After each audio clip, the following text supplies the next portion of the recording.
How is Sweden? It's kind of hot over here. Oh, that's good. Yeah, I cannot complain. How about you?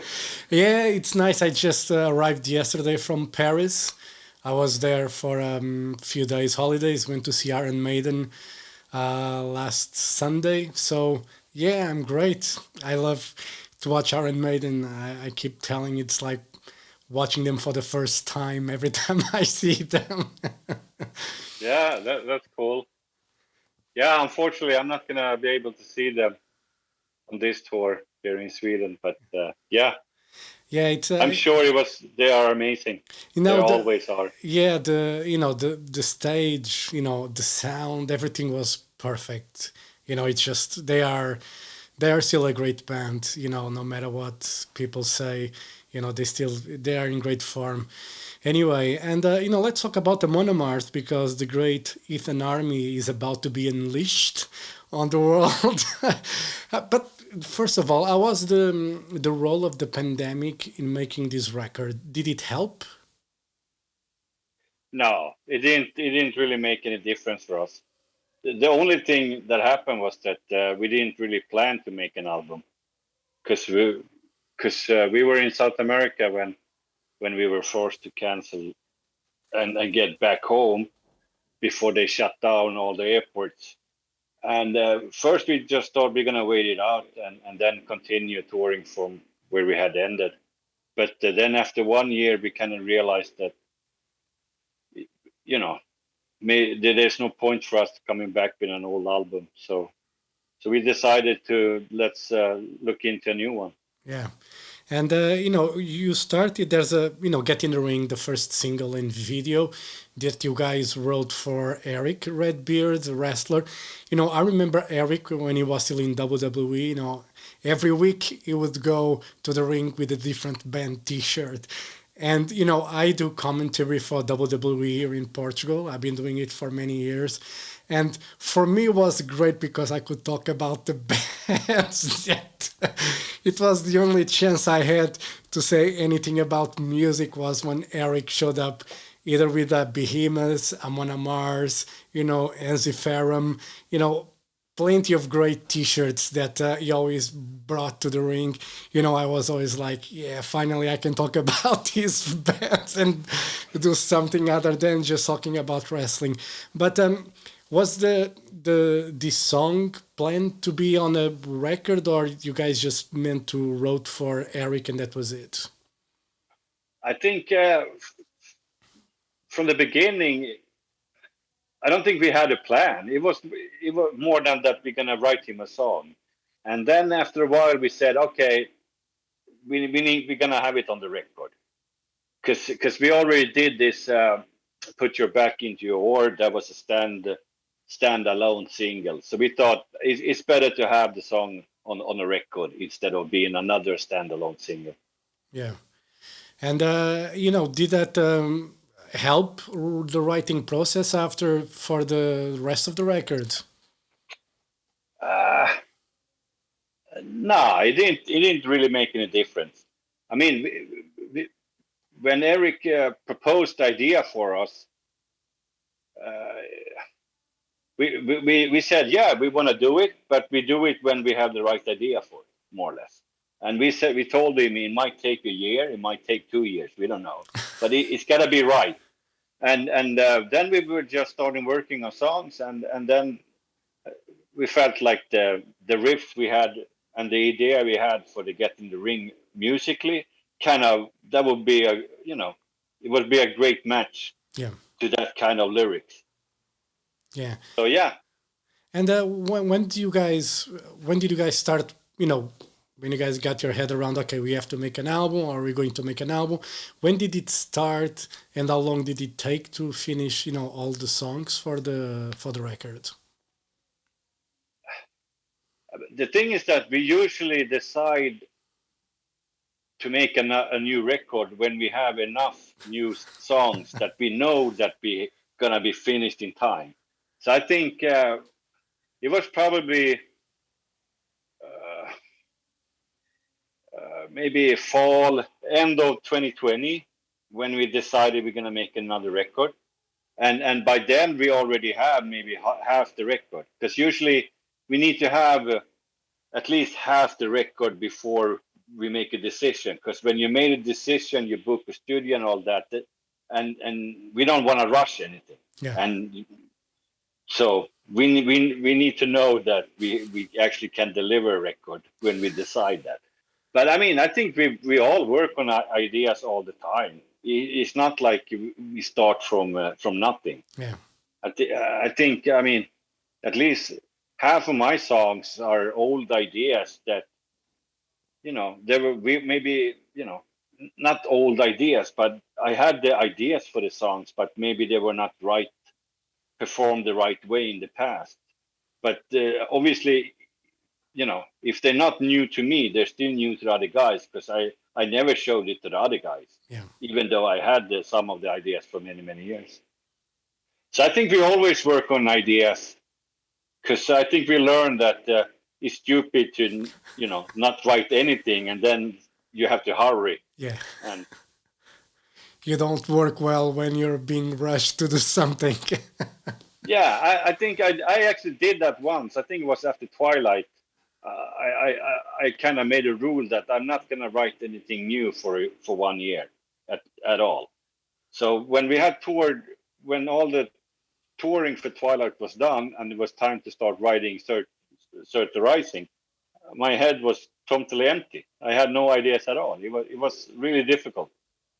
So I kind of learned my lesson there, that, I mean, you're going to write when you're feeling for writing. Yeah. Doesn't matter when it is. Even now, I'm already working on three new songs already. I mean, that might end up in the next album or might not. I don't know. But whenever you feel inspired, you should work. Yeah. And normally, how long does it take for you, to put a whole idea for a song together? It's really difficult. I think, for instance, Get in the Ring, that was probably 6 months. Hadron, that's the fastest song I ever written in my whole life. I think I put everything down in 1 week, I think. I never written anything that fast before. And then I put it aside and I didn't listen to it for 1 month because I wasn't sure if I really liked it. And then after 1 month, I listened to it again, and then was like, okay, this is going to be pretty good. So it's time to send it to Jocke so he can put some drums on it. Yeah. And, it's funny that you talk about Hydron, because it's one of the songs that I wrote here as one of my favorites of these records. So what was the thought? How did the idea came? Was the melody that started? No, the funny thing is that there's a chord progression that I haven't used in a long, long time. I think last time was on the Twilight album. So I thought, okay, I should actually try to use that progression again, because, never knows what happened. And I made a riff that was kind of like a groovy, almost like a Black Sabbath-ish riff, really groovy one. I was like, okay, this is really cool. And then I started to write the bridge and the chorus and all that. And it ended up that the groovy riff it's not in the song anymore. But I used that riff to make the whole song. And yeah, it's just, I was just, it sometimes happens, you just get sucked into it. And I was just grinding like day in, day out. And yeah, it was really good. It all came like naturally. Yeah. And the thing is that it's kind of like a funny, or like a very kind of like a cheesy, but I was, I'm not gonna have anything to stop whatever I think it needs to have. It's gonna get it. I mean, no restrictions, just go for it. What I wrote is, it's probably the most melodic song on this new record.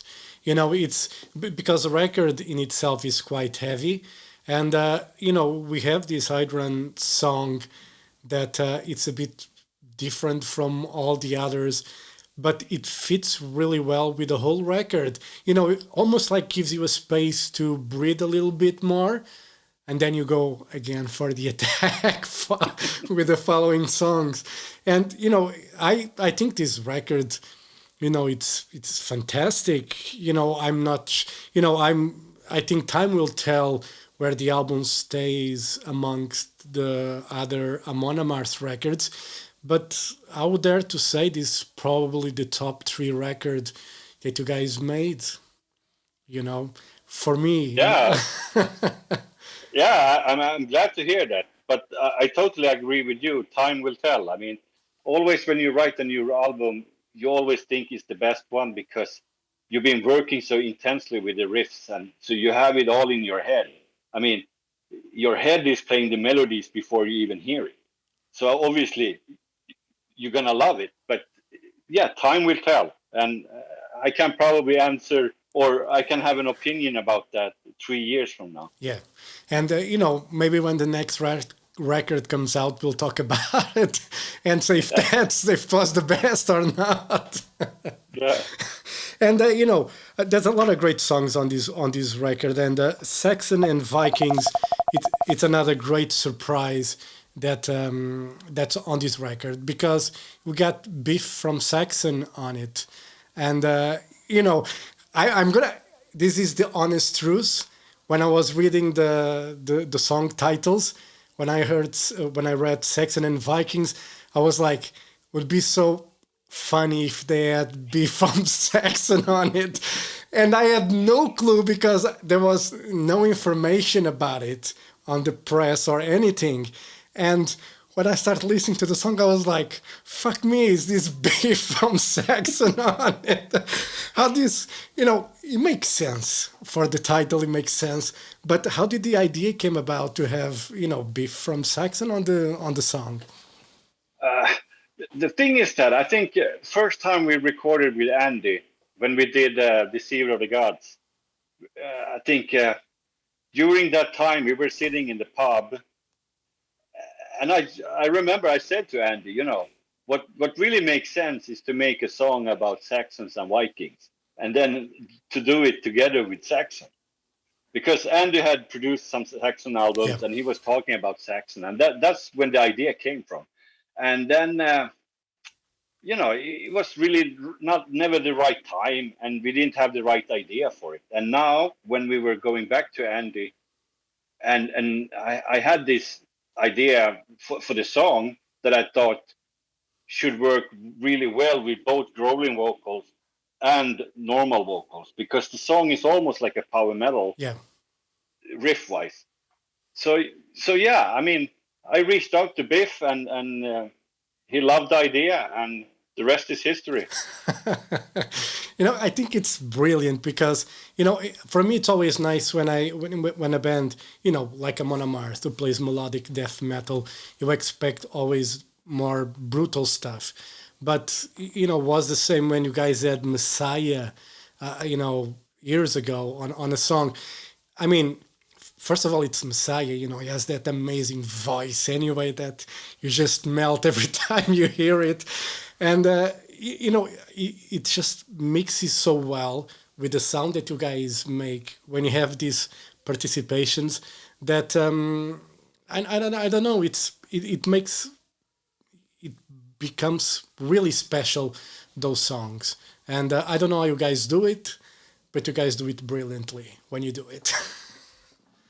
I mean, I think one of the,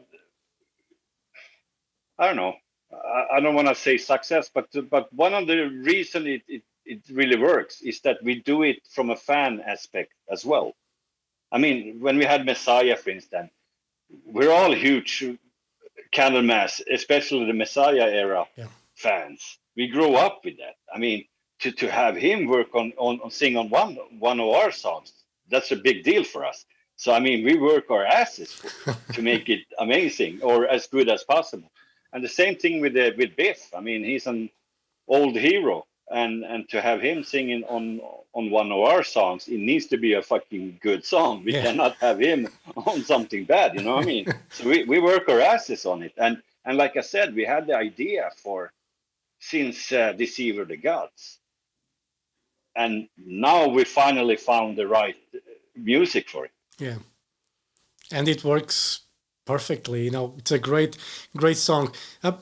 Let's say next year when you guys play festivals, if Saxon is on the same night as you guys, can we expect that song to be played live? Yeah. I mean, if there was a bet going on, I would probably put some money into that bet. I think if you guys play Bloodstock again next year or something, Saxon are just around the corner from it, so is Andy.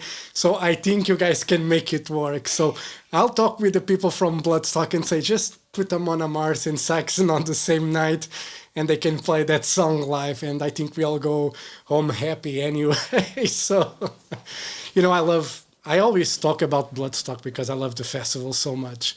It's such a great festival, such a great vibe to be there. And but going back to the Great Heathen Army, Odin Owns You All. It's a very heavy song.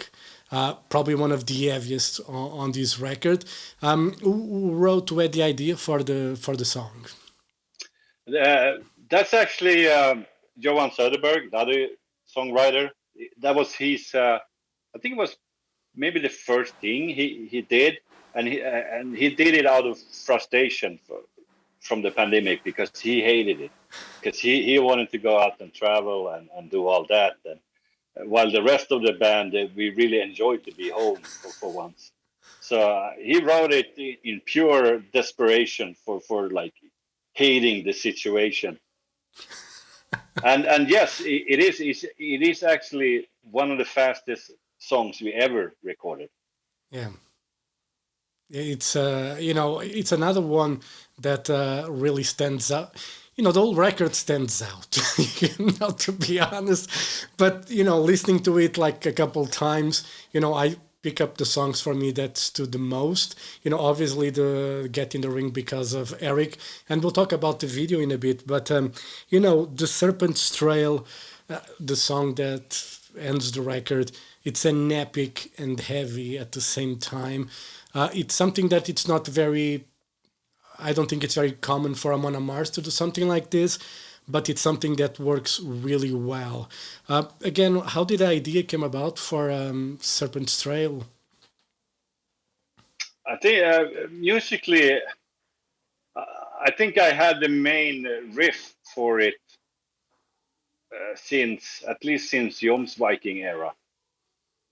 It's been lying around, and I really liked it, but I played it a little differently, and I couldn't really make it work until now that I totally changed the way I played it. So that's kind of funny how you can make a riff and you just play it completely differently, but the melody is still the same, and then it gives it, I don't know, gives it another life, so to say. And also, I wanted to, play around a little bit with to create more dynamics. So the first verse, when the vocals are almost talking, is all guitars, and then the chorus, and then the verse comes back. All the melodies are done with orchestra, the same thing that the guitars did. Yeah. So it's just adding another color to the music, so to say. Yeah. So I trying new stuff, trying to make. Yeah. It's important. It's important to experiment, when it comes to making music with Amon Amarth. Yeah, I think so. Maybe not all the time. I mean, Getting the Ring is a basic, is like totally basic Amon Amarth song. Yeah. While Heathen Army to me is very different, and also Serpent's Trail is also very different. So I think you need to have some of the songs should be classic Amon Amarth. Yeah. And also Dawn of the Norsemen, that's also very classic Amon Amarth style. So, but also you need to have something else. Well, you don't have to have, but I think it's good to have something, to try something new. Yeah, and within the band, that's the spirit with everyone. Everybody's open to experiment and try something different to see if it works. Yeah, I mean, we're not afraid of that. As long as everybody likes the idea, then it's a go. But we will never work on something that doesn't sound good, even if it's really strange or whatever. The style or that doesn't matter as long as we all think it's great. Yeah, That's the most important thing. yeah, and being in a band, playing this style of music, for so long. When you started Amon Amarth, do you guys ever expected, you know, over 30 years now, I think almost, that you still be around making records and talking about music? No, not at all. I mean, back then, no, no, no. There's no way that we perhaps we thought we would do one record and one tour and that's it. And you'd be happy But with yeah, that? it's been really crazy, and yeah, it's been a really long time. Yeah. And I known I've been playing with Ted and Johan Haig for more than half my you know half my time in this world, and yeah, that's kind of crazy. Yeah. And, is it easy when you're in a band, when you have to share a tour bus, when you have to, do almost everything together? Is it easy, to get along? Do you guys enjoy when you have the break? Do you guys stay away from each other, or you still hang out and talk? What's the thing with Amon Amarth after all these years?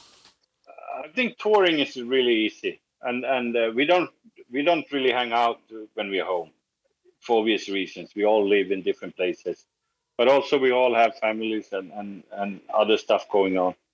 But when we work together, we work really well together. We all have the same goal. We all work at the same direction. We don't have any dramas or anything. It's all good, and there's no problem sharing buses or all that. We always get along, and also on day offs on tour, we always have dinner together. And I know a lot of bands that they do not see each other on day offs, but we always do stuff together. So it's all good. We have a good vibe in this camp, Well, and we don't really have any reasons to be angry at each other. that's good. It's all because, sometimes when you're in a band, there's a tendency for some friction, but, if you all get along and then on the day when you guys are not touring, if you do other things, outside the band, I guess it's fine when you meet again after a few weeks or something, and it's all good. it's Yeah, I mean, I'm not saying it because of you know it is what it is, and in our camp it's a good vibe. Yeah, And like I said, I mean, there's really nothing that we argue about because we yeah, don't have any issues. that's And whatever issues we had in the past, we kind of got rid of the issues. yeah, that's good.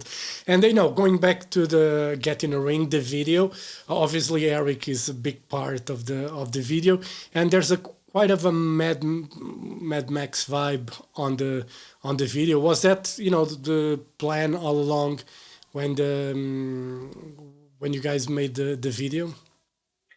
I mean, the plan was obviously to have Eric on, but the thing is that it was the film company Grupa 13 that made this film or video. They actually pitched us that idea a long time ago. They already pitched the Mad Max Viking style video for "Put Your Back Into Your" song, but we didn't think it's gonna fit that song.